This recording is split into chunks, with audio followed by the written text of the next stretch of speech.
Sir बताएं आज लाहौर कलंदर ने क्या किया है? एक टाइम में लग रहा था कि ज़ल्मी जुल्म करने वाला है। देखिए ये वही वाली पिच है भट्ट साहब जिसमें मुल्तान सुल्तान जीती थी लाहौर कलंदर से और जिसमें पैचेस भी थे, जिसमें अचानक से ही हालात बदल गए थे लाहौर के। और आज पेशावर ने भी वही फैसला किया कि टॉस जीता और पहले बैटिंग का फैसला किया, लेकिन बाबर आजम और मोहम्मद हारिस के अलावा कोई बड़ा जो नाम था वो चल नहीं पाया। हमने देखा राजा बख्शा भी इतना कोई ख़ास स्कोर कर नहीं सके, टीकेसी भी अच्छे तरीके से परफॉर्म नहीं कर सके। अलबत्ता जो लाहौर की तरफ से आए, लाहौर ने एहसन भट्टी का तजर्बा किया, उन्होंने आके अच्छी इनिंग खेली शुरू में। ताहिर बेग ने भी अच्छी खेली और फिर सैम बिलिंग्स ने भी उसके साथ साथ जो नीचे सिकंदर रजा हैं उन्होंने भी बेहतरीन बारी अच्छी। और जो मैंने आपको बात कही थी कि लाहौर वापस आएगा मुल्तान के साथ, क्योंकि सर आपको तो पता है ये उसी तरह है जैसी फिल्म वो शराबी नहीं थी बच्चन साहब की फिल्म।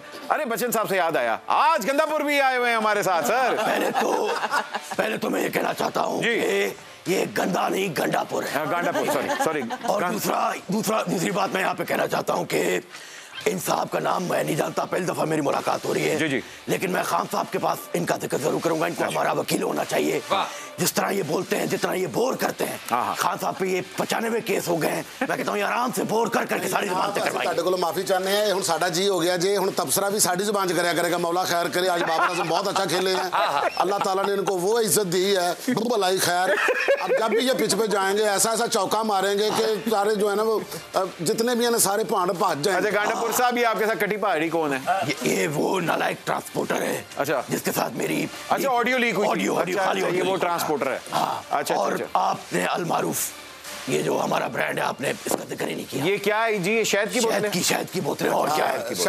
क्या लग रही? किसकी? शहद की बोतलें ही लग रही है। यूं तो लिखा है छोटी मक्खी का पहले तोड़ दा शहद। जी ये लिखा हुआ है। और इधर लिखा है शायद जी, शायद ही होवे। ये 25 साल पुरानी शहद है, ये 30 साल पुरानी है। हैदर सुल्तान आज हमारे मेहमान है। हैदर सुल्तान साहब को सबसे पहले तो हम लोग क्लैपिंग करेंगे कि उनकी टीम फाइनल में आ चुकी है। और जी इनके बारे में क्लैपिंग होनी चाहिए कि आज ब्रेकिंग न्यूज भी मैं देना चाहता हूँ। हैदर अजहर सुल्तान मुल्तान सुल्तान वो मिक्स हो रहा है सारा, इसलिए।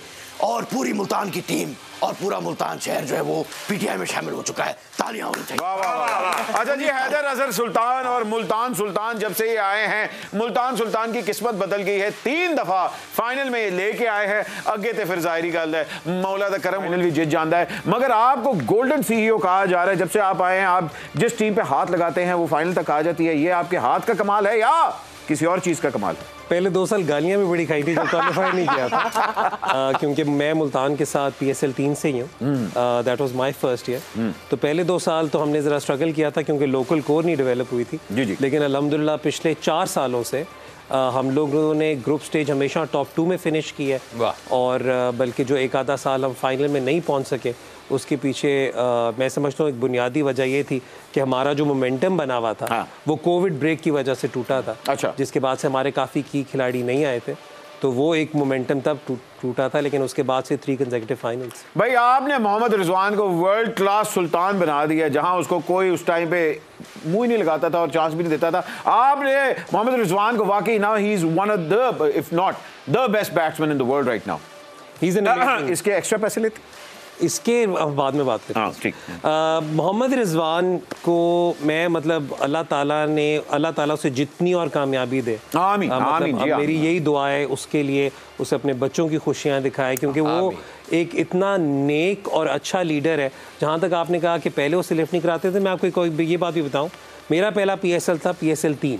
मैं PSL 3 से कोशिश कर रहा था कि मोहम्मद रिजवान किसी तरीके से मुल्तान में आ जाए, लेकिन उस वक्त उनकी ट्रेड हो गई थी टू कराची। और फिर then we had Kumar Sangakkara, तो उस वक्त कुमार संगाकारा के साथ हमने परसिस्ट किया। अगले साल हमारे पास कुछ फॉरेन विकेट कीपर्स थे।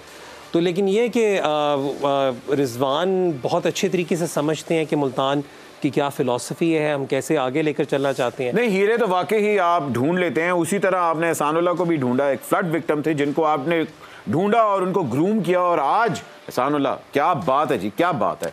उसमें एहसानुल्लाह पे मैं ज़्यादा क्रेडिट दूंगा अब्दुर्रहमान साहब को, जो अब इस वक्त पाकिस्तान टीम के हेड कोच भी अपॉइंट हुए। और हम लोग मतलब it is a point of great honour for us कि हमारे जो असिस्टेंट कोच है ही is now officially the head coach of Pakistan. मैं पहले भी वाली बात कर चुका हूँ, मैं हमेशा कहता हूँ कि मेरे नज़दीक रहमान भाई से बेहतर पाकिस्तान में कोच नहीं है, तो उन्होंने उसे आइडेंटिफाई किया था। मैं आपको आज कुछ सीक्रेट्स हैं तो बता देता हूँ। कंप्लीट अच्छा, कल वाला मैच कौन जीत रहा? नहीं, वो वाले सीक्रेट नहीं है कोई। लेकिन अगर कोई एंटी करप्शन वाला देख रहा है तो मैं रिपोर्ट कर रहा हूँ सबके सामने ताकि मुझे नॉन रिपोर्टिंग ना हो। लेकिन ये है कि जब हम पिछले साल ड्राफ्ट कर रहे थे तो हमने कुछ की फास्ट बॉलर्स आइडेंटिफाई किए हुए थे जिन्हें हमने पिक करना था। अच्छा, वो कुछ टीमों ने वाइल्ड कार्ड करके उन्हें ऊपर उठा लिया, तो हमने उस वक्त अब्बास को तो टारगेट किया हुआ था, अब्बास को उठाया, आमिर बरकी को उठाया। जब हमारी बिल्कुल लास्ट बारी थी तो हमने फील किया कि हम अभी एक इमर्जिंग फास्ट बॉलर शॉर्ट है। अच्छा, और उस वक्त रजनी से आले एक अभी भी शॉर्ट है। नहीं, शॉर्ट था जेन्युइनली, क्योंकि हमने एक बैट्समैन ले लिया, एक बॉलर ले लिया, जबकि हमारी स्ट्रैटेजी हमेशा बॉलर पे रिलाई करती है। तो उस वक्त हमने कहा यार हमारी लिस्ट वाले तो सारे जा चुके हुए हैं, इस बच्चे को ले लेते हैं। Okay, and then that kid has, आपने तो आफरीदियों की ट्रेल भी बना दी है। अब्बास आफरीदी, पहले शाहीन सी, फिर उसके बाद शाहिद शाहीन, और अब आपने अब्बास भी दे दिया है जी। सर अब्बास तो आई थिंक वही बात है कि जो उसका ये season gets exceptional. I mean truly exceptional. I mean we been playing two emerging players. But साहब एक मैं थोड़ा सा ऐड करना चाहूँगा, मुल्तान सुल्तान्स को इस चीज़ का क्रेडिट जाता है कि किसी भी टीम ने 2 इमर्जिंग प्लेयर्स जो हैं वो प्लेइंग 11 में शामिल नहीं किए। मुल्तान सुल्तान्स 2 इमर्जिंग प्लेयर्स खिलाता है। क्या बात है जी। देता है। अबे उस्मान खान की तो मतलब वहां तक पहुंचे ही नहीं, वो तो बिल्कुल अमिताभ बच्चन साहब की तरह, जिस तरह नहीं एक आके रिटायर होकर मैं वापस जा रहा हूँ, और एकदम फिर वो वापस बागबान की तरह वापस आए और उन्होंने फास्टेस्ट 100 कर ली। तो ये आपने बड़े कह लें कि चुन के आपने अपनी टीम इकट्ठी की है जो कि वाकई रंग लेके आ रही है। तो उस्मान की भी आपने इसी तरह उसको मोटिवेट किया?